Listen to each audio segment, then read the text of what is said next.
elle a fait un changement de choix. Vous comprenez? Elle a fait un changement de choix. Au lieu de regarder vers la maladie, au lieu de regarder vers la situation, elle fait un changement de choix. Et ce changement de choix fait quoi? Elle a changé sa direction. Au lieu de regarder le problème, elle a commencé à regarder vers Jésus. Et elle a commencé à faire des déclarations. Elle a dit, si je puis seulement toucher ce vêtement, je serai guéri. Dans l'autre sens, elle avait cessé de s'inquiéter. Elle a fait connaître ses besoins, ses problèmes à Dieu. Parce que la déclaration dont elle avait fait de dire, si je puis seulement toucher le vêtement, c'était la prière que la femme s'adressait à Dieu. Est-ce que vous comprenez? C'était la prière que la femme, elle a adressée à Dieu. Et cela fait quoi? Cela lui avait permis de se détourner vers le problème et de regarder vers la solution. Et toutes ces dimensions, ça s'accomplit dans notre vie lorsque nous cessons de s'inquiéter. Lorsque nous mettons fin à l'inquiétude. Regardez. Faites connaître vos besoins. Cela veut dire changer d'état. Vous comprenez? Faites connaître vos besoins à Dieu. Cela veut dire changer d'état. Quitter l'état de l'inquiétude et entrer dans une dimension de changement. Faites connaître vos... Changer d'état. Changer d'état. Alléluia. Changer d'état. Faites connaître vos besoins à Dieu. Changer d'état. Pas de prière. Cela veut dire que tu changes d'état. Parce que, écoutez, c'est trop fort ça. Ne vous inquiétez de rien. Mais en toute chose, faites connaître vos besoins. Alléluia. Cela veut dire, il y a un changement de choix, de direction.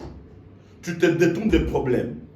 Maintenant, pour prier, pour faire connaître les besoins, il y a une force qui va te pousser à faire connaître tes besoins à Dieu. Regardez, première chose. La femme ayant entendu parler de Jésus, une force est entrée en elle. Et cela lui a permis de changer, de passer d'un état à un autre.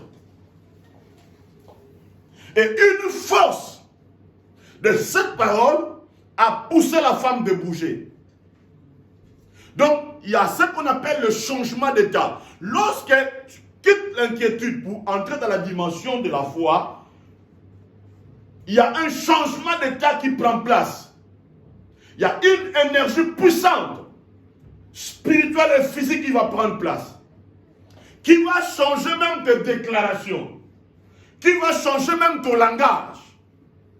Et ce langage-là ne sera pas seulement pour aujourd'hui.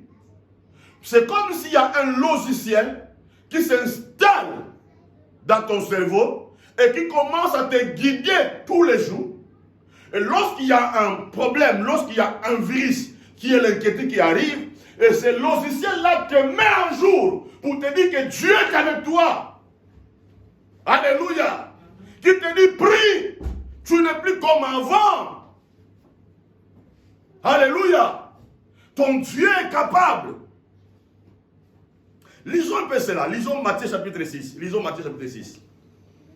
Lisons Matthieu chapitre 6, 25 à 27.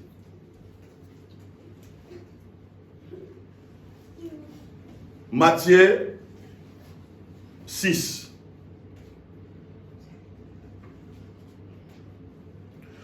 « 25 à 27.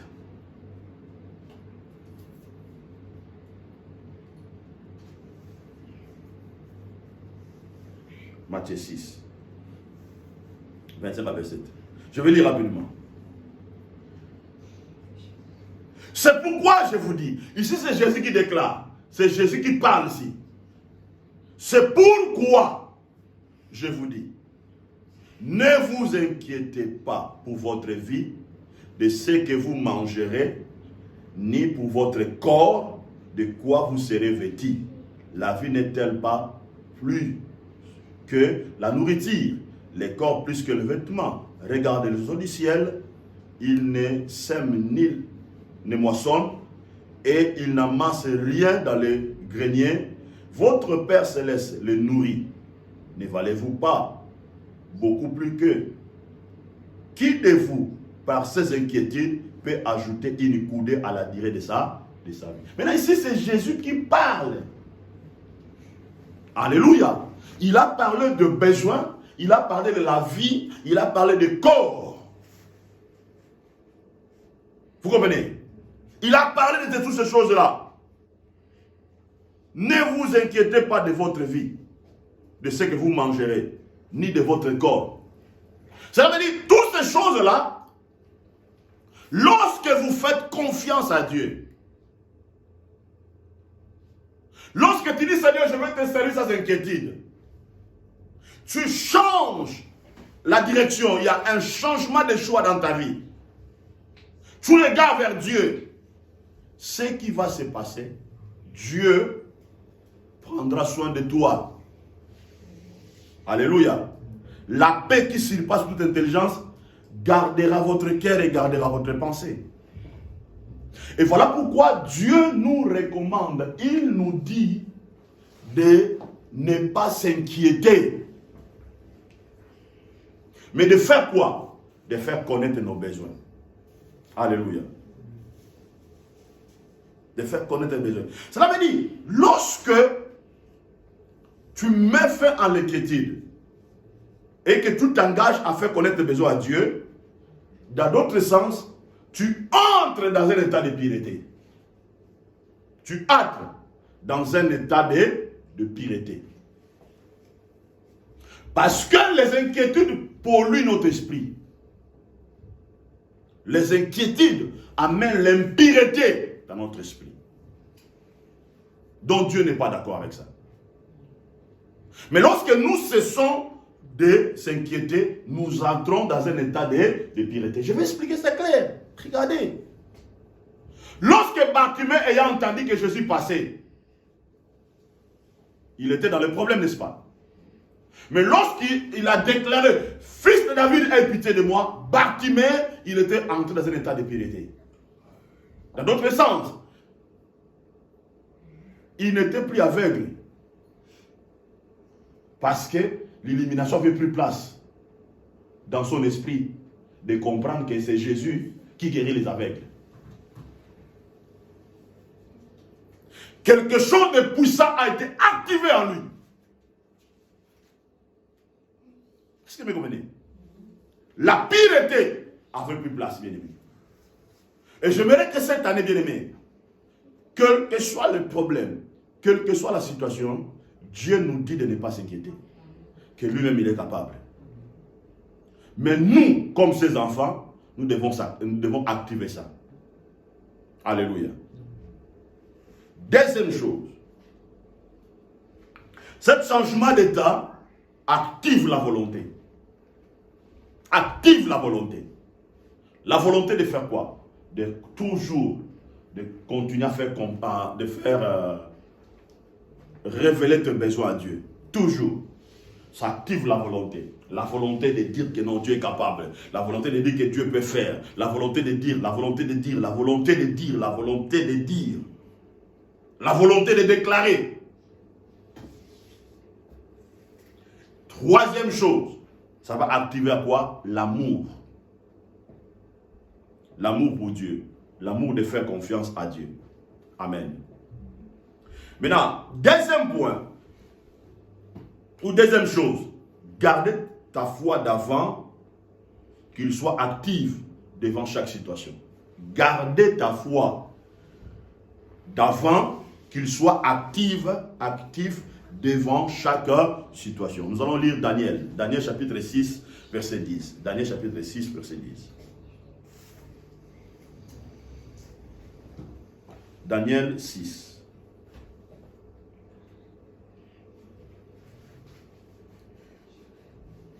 Daniel 6, verset 10. Daniel 6, verset 10. Je lis dans le nom de Jésus-Christ. Lorsque Daniel sut que le décret était écrit, il se retira dans sa maison où les fenêtres de la chambre supérieure étaient ouvertes dans la direction de Jérusalem.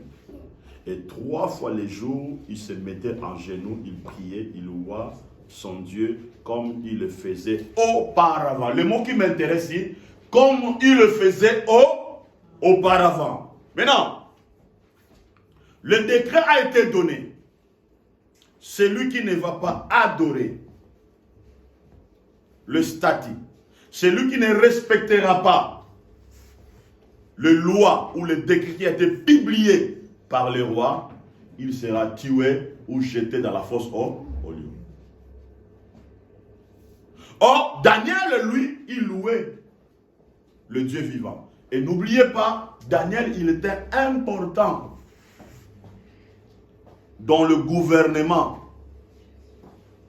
du roi en Babylone. Il jouait un rôle qui était indispensable.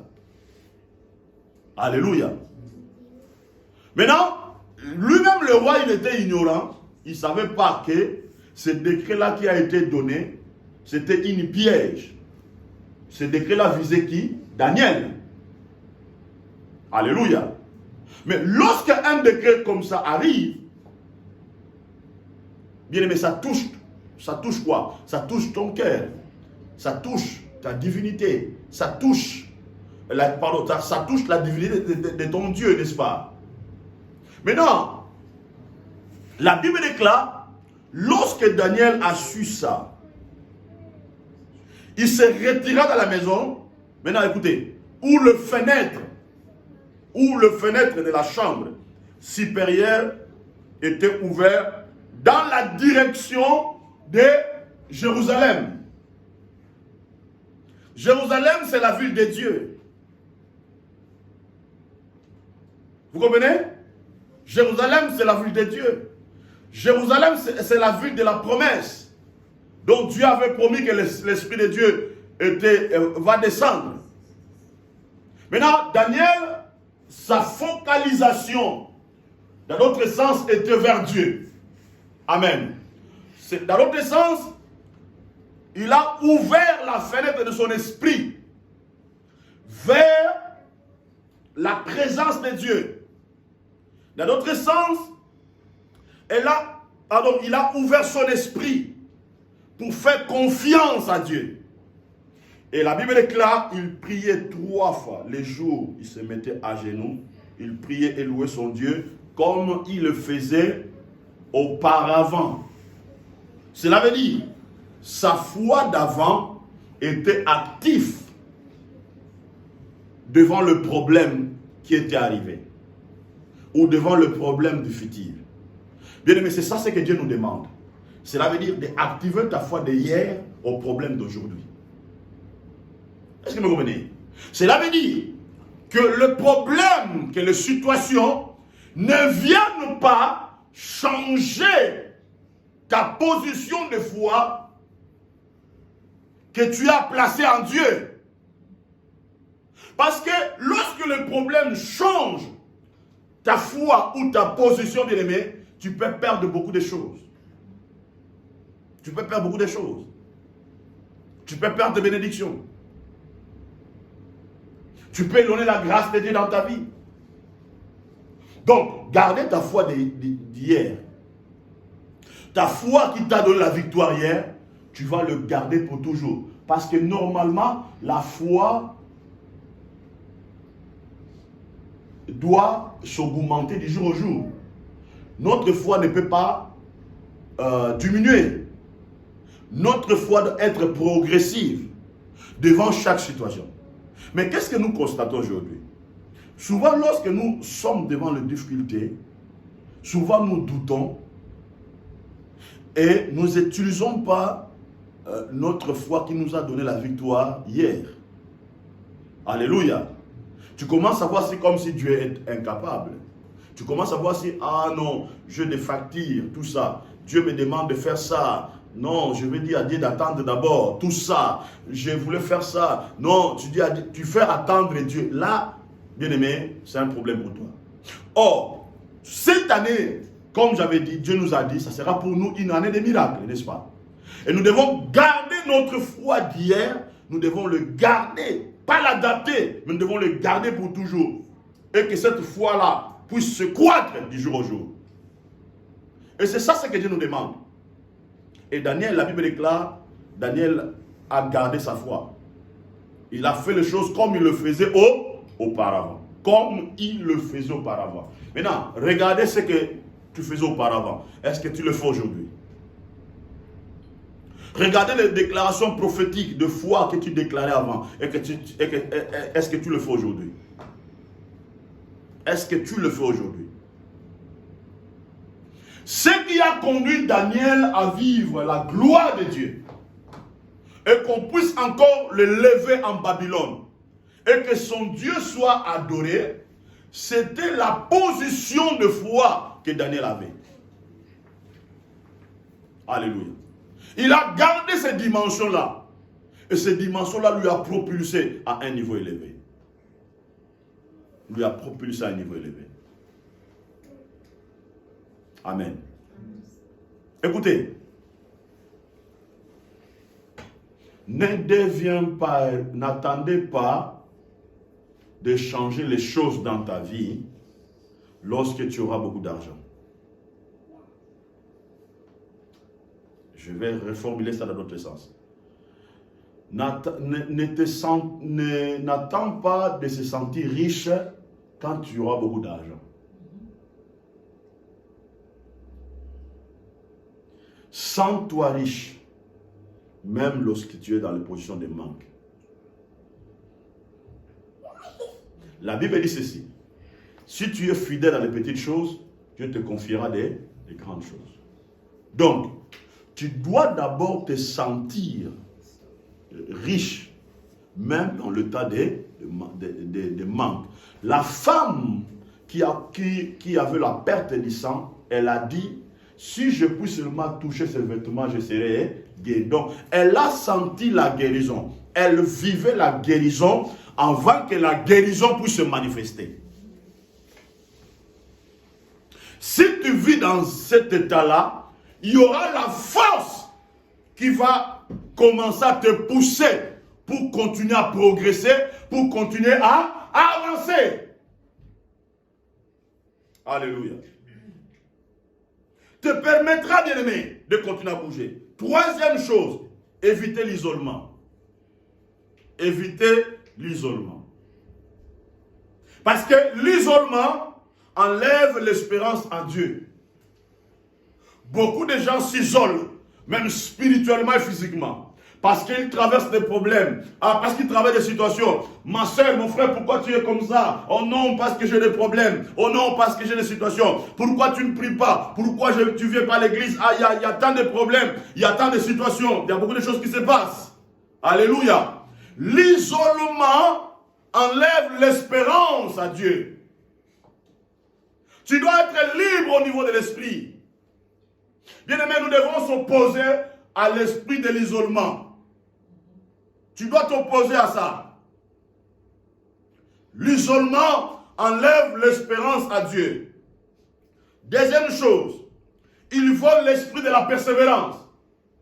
Quelqu'un qui est isolé au niveau de l'esprit et au niveau physique, bien aimé, cette personne-là n'aura pas la capacité de persévérer dans la foi, de persévérer, d'être constant pour aller toucher au miracle, pour aller toucher à la solution.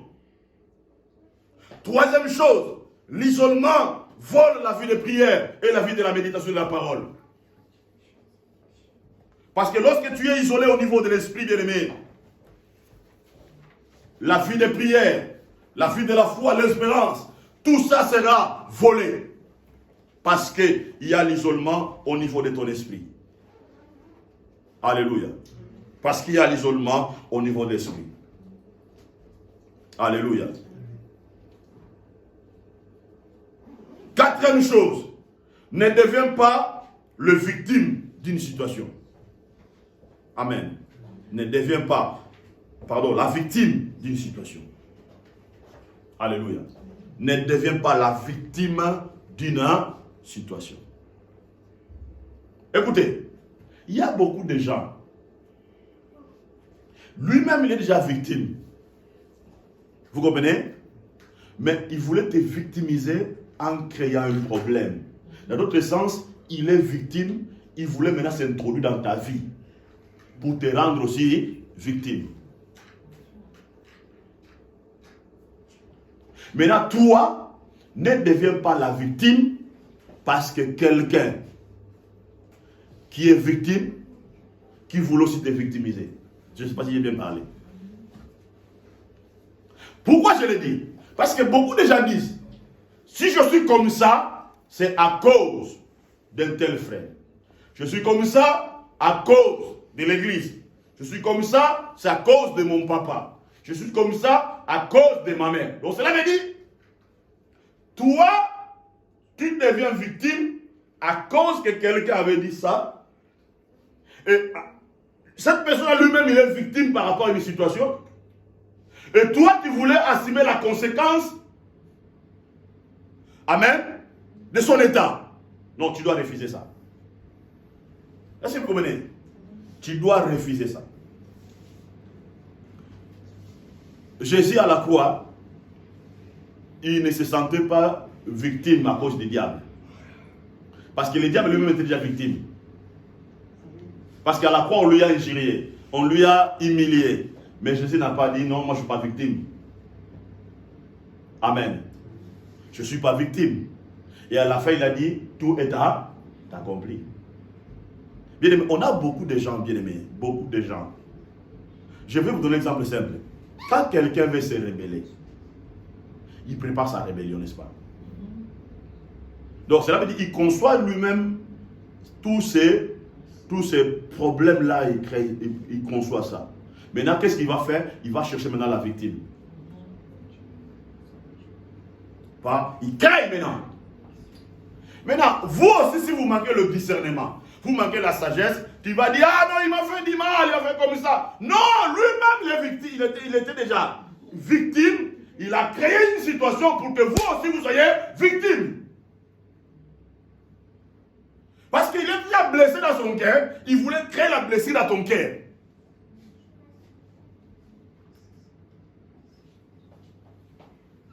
Bien aimé, c'est clair.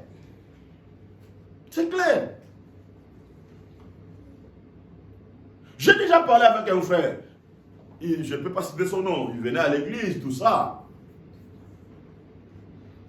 Il était victime dans une église pour la dîme. Déjà victime. Donc il avait arrêté pour lui. Il ne donnait plus les dîmes parce qu'il était victime, tout ça. Vous comprenez? Maintenant, il vient à l'église. Il voulait devenir un problème pour l'église. Moi, je lui ai dit, non. Moi, je ne peux pas être victime de ta situation. Moi, je ne peux pas. Je ne peux pas être victime de ta situation. Non. Je ne peux pas. Moi, je vais continuer à croire à Dieu. Moi, je vais continuer à faire confiance à Dieu. Alléluia. Parce que je ne veux pas être pris au piège de tes sentiments négatifs. Alléluia. Donc, je ne peux pas être pris au piège de tes sentiments négatifs, bien-aimés. Refusez d'être la victime de quelqu'un. Refusez ça, bien-aimé. Refusez ça. Refusez ça. Refusez ça. Refusez ça. Pourquoi? Parce que la Bible dit ceci. En toute chose, faites connaître vos besoins à Dieu. Cela veut dire, c'est Dieu qui est la porte de la solution et des miracles pour toi. Cinquième chose, évitez les soucis. Évitez les soucis. On va lire 2 versets bibliques et après je donnerai quelques points, on va les terminer. Matthieu 13, 22. Matthieu 13, 22.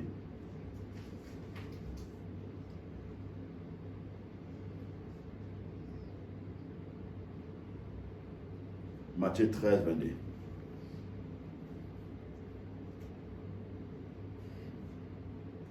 Je vais lire la parole du Seigneur rapidement. Matthieu 13, 22. Celui qui a reçu la sémence parmi les épines, c'est celui qui attend la parole, mais en qui le souci du siècle, et la séduction des richesses étouffent cette parole et la rend infructueuse. Exaucez, lis-moi peut-être ta version, s'il vous plaît. D'autres encore reçoivent la semence parmi les plantes épineuses. Ils ont entendu la parole, mais les préoccupations de ce monde et l'attrait trompeur de la richesse étouffent la parole et elles ne produisent rien. Ok. Maintenant écoutez. Bien-aimé, cette année tu dois éviter le souci. Pourquoi? C'est Christ qui parle ici. Il dit, c'est lui qui a reçu la sémence. C'est lui qui a reçu la sémence parmi les épines. C'est lui qui a reçu. On sait que la sémence détient en elle la puissance de la production. Amen. La sémence contient en elle la puissance de la production. Dans chaque sémence, il y a la puissance de la production. Dans chaque sémence. Mais là, la Bible déclare, c'est lui qui a reçu la sémence. C'est lui qui a reçu la sémence. Cela veut dire, la parole de Dieu, c'est comme une sémence. Dans chaque parole, il y a une puissance. Dans chaque promesse que Dieu te donne, il y a une puissance. Ça veut dire, tu reçois la sémence. Derrière cette sémence, il y a la puissance de produire quelque chose. Maintenant, l'obstacle, c'est quoi? La Bible déclare, celui qui a reçu la sémence parmi les épines. Les épines, c'est quoi? Les épines, ce sont les inquiétudes, les soucis. Tu te sens victime. Beaucoup de choses autour. Le besoin de ce siècle présent.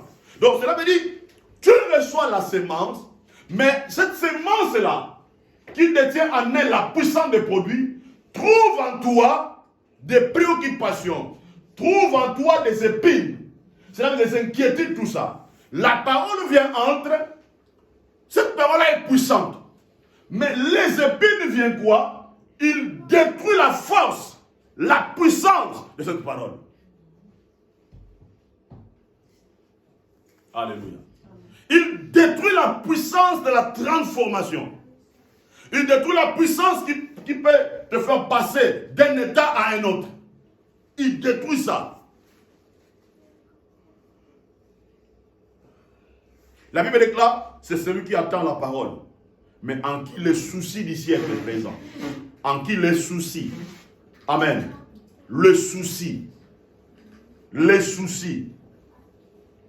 Et la séduction des richesses étouffe cette parole. Vous comprenez? Étouffe.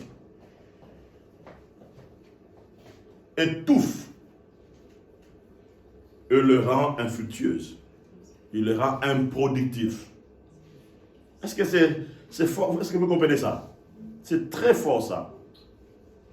Cela veut dire les soucis, tout ça, ça peut étouffer, bien-aimé, et ça empêche la sémence de la parole qui est sémée en toi puisse produire. Alléluia. Alléluia. Bien-aimé, écoutez-moi. Il est temps que nous puissions mettre le souci. Tout ça, mettons ça à côté. Alléluia. Mettons ça à côté. Mettons cela à côté. Mettons ça à côté. Lisons 1 Pierre chapitre 5 verset 7. 1 Pierre 5 verset 7. 1 Pierre. 1 Pierre 5 verset 7.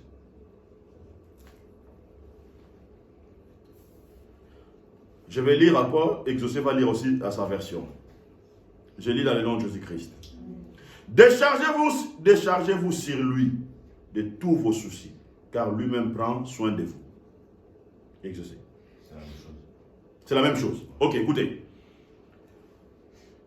Déchargez-vous sur lui de tous vos... Ça veut dire, tu te vides. Quand on dit décharger, amen. C'est-à-dire, tu te vides, hein? Décharger. Tu te vides. Tu te vides sur Jésus. Toi, tu restes maintenant léger, vide, rempli de la parole. Et la Bible déclare, car lui-même prend soin de vous. Car lui-même prend soin de vous. Voilà les choses dont nous devons éviter cette année. 6e chose, éviter une vie de désobéissance. Une vie de désobéissance. Cette année, bien aimé, évitons une vie de désobéissance. Obéissez à toute la parole que Dieu te donne.